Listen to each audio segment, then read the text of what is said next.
Today, I want to visit with you briefly about the feminization of young men. There is a dangerous process taking place in our culture, and that is the feminization of young men.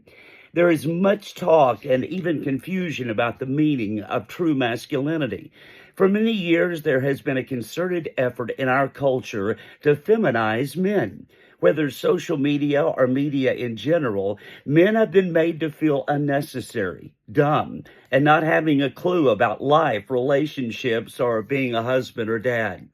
It's as if the angel of duh has hit men and they're not fighting back to reclaim being God's kind of man.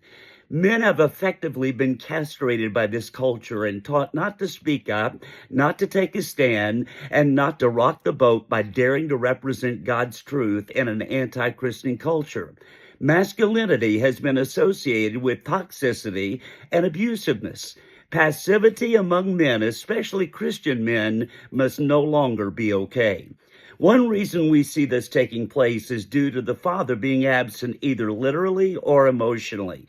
Most of society's issues can be laid at the altar of an absent dad.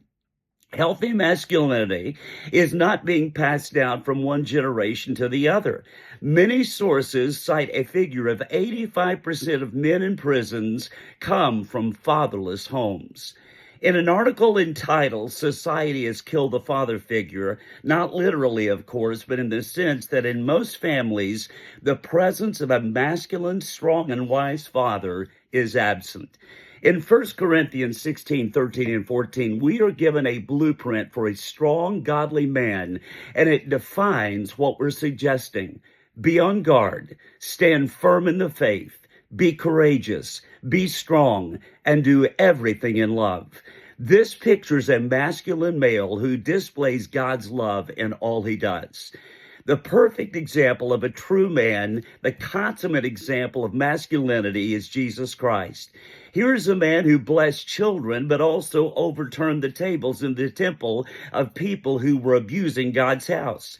Here is a man who called out the Pharisees, yet on the cross forgives and assures a place in heaven to the thief who repented. He was strong yet gentle. He was confident yet humble. He was firm in sharing the truth, yet kind. He was a man's man who displayed grace to the worst of sinners when they sought God's forgiveness.